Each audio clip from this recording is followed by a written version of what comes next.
Salut chers amis en Jésus-Christ et bienvenue à notre méditation pour le deuxième dimanche du temps ordinaire, l'année A. Et nous méditons autour du thème toujours là où Jésus nous a affectés. Lorsque Dieu choisit, il affecte, il envoie quelque part. Et la question que nous nous posons est: est-ce que le lieu d'affectation baptismale reste toujours notre lieu de localisation actuelle?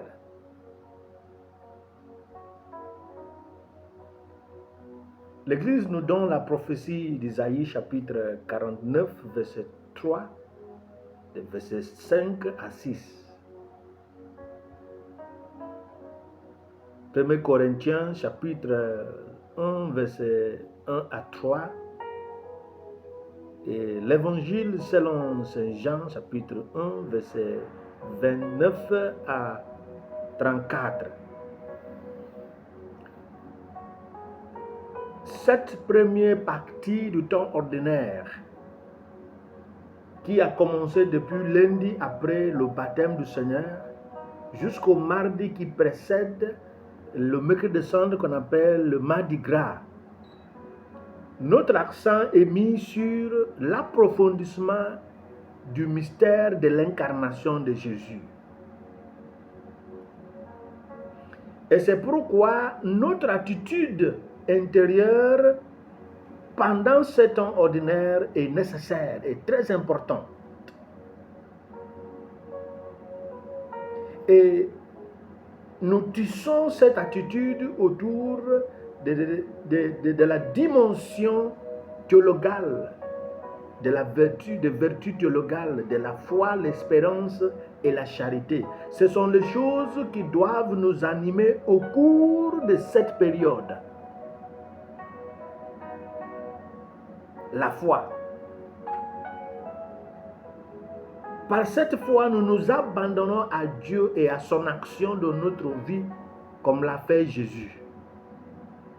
De cette manière, nous mettons toute notre vie entre les mains d'un Père qui nous aime et qui prend soin de nous, puisque la foi vient de l'écoute du message. Il est important pour nous de développer le désir d'écouter le Seigneur à travers la liturgie de la parole ou la lecture biblique personnelle. La foi chrétienne, vertu propre à notre condition de pèlerin, va renforcer notre vie et sera renforcée par l'espérance qui nous permet d'envisager notre destination finale avec assurance que Dieu est là pour nous accueillir et que son aide ne manquera jamais. La combinaison de la foi et de l'espérance va nous conduire à la charité. Et dans l'Eucharistie, nous contemplons Dieu qui nous a aimés le premier, selon 1 Jean chapitre 4, verset 10, et nous sommes attirés par le même amour. Nous pouvons maintenant répondre à l'amour de Dieu en l'aimant de tout notre cœur, de tout notre être, de toute notre force, de tout notre esprit, et d'aimer notre prochain comme nous-mêmes, selon Luc chapitre 10, verset 27. Nous sommes devenus quelque chose par le baptême. Jean nous dit que notre vocation continue la vocation de Jésus, que le Baptiste appelle l'agneau de Dieu. Ça veut dire celui qui se sacrifie pour que les autres aient la vie.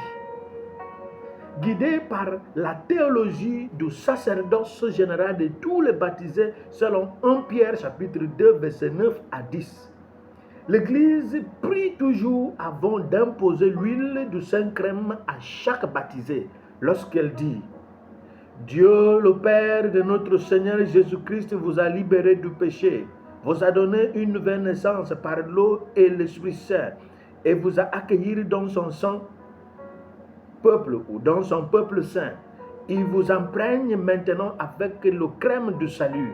Comme le Christ a été un prêtre, prophète et roi, ainsi vous pouvez vivre toujours comme membre de son corps, partageant la vie éternelle. »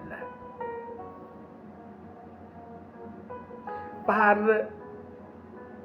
cette ratification baptismale que nous venons d'évoquer, nous sommes appelés à prendre la place de nos frères et sœurs, offrant des sacrifices de louange et d'intercession à leur faveur, leur rappelons prophétiquement la parole et la position de Jésus-Christ en toute situation et les conduisons en tant que des rois à conquérir de nouveaux territoires de la foi, d'excellence académique, de positionnement social et économique. Et c'est pourquoi il nous faut nous poser certaines questions dans cette nouvelle année.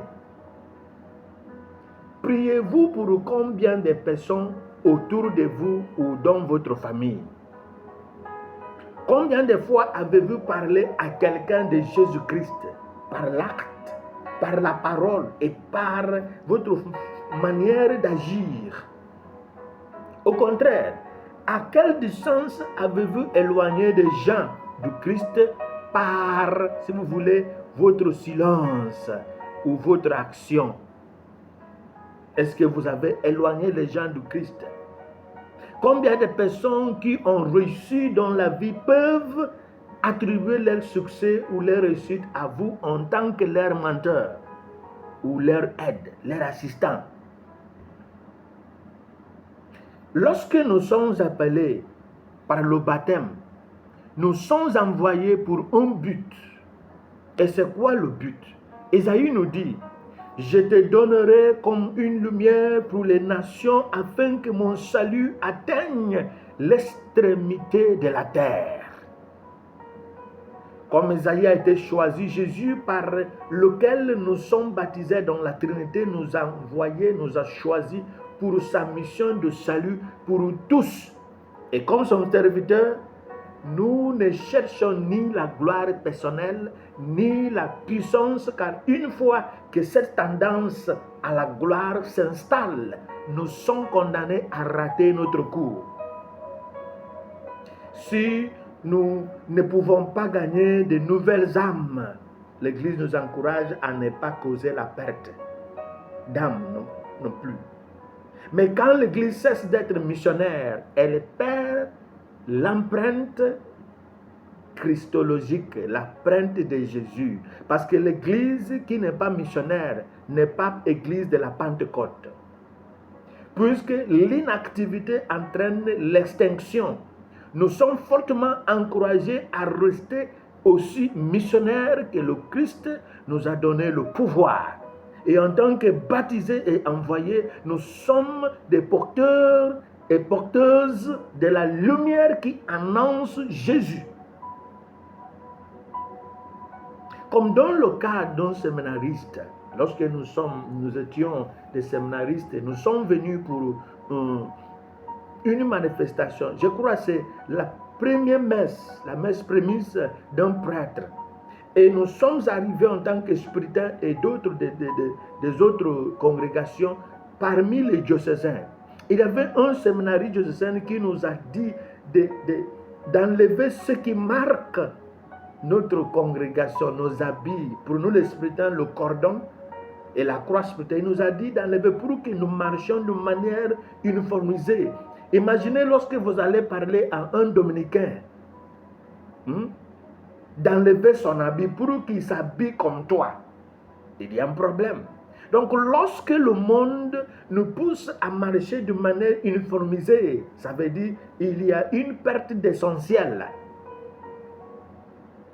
Lorsqu'on nous dit de mettre Jésus à côté dans notre discussion, ça veut dire de mettre notre sens à côté. Jésus ne nous a pas dit que le monde nous poussera à devenir mondains. Il dit par votre parole, ceux qui ne sont pas encore à l'intérieur de la bergerie viendront à cause de votre parole, ils vont croire. L'évangile de Saint Jean chapitre 17 va nous dire, je prie aussi pour ceux qui croiront en moi par leur parole. Donc ce n'est pas à nous de rejoindre le monde, c'est au monde de nous rejoindre. Et c'est pourquoi nous devons être missionnaires. Ce n'est pas la vie missionnaire violente et insultante, non, mais d'insister sur ce qui est vrai. Et ce qui est vrai est que Jésus est vrai. Il est le chemin, il est la vie, il est la vérité. Et pour que cette annonce reste efficace, il faut que nous appliquions l'implication de cette alliance dans notre vie et sur notre vie. Et c'est ce qui fait que notre thème résonne toujours là où Jésus nous a affectés. Est-ce que vous restez dans le lieu d'affectation baptismale? À vous de répondre. Et que Jésus nous bénisse, le Père, le Fils et le Saint-Esprit. Amen.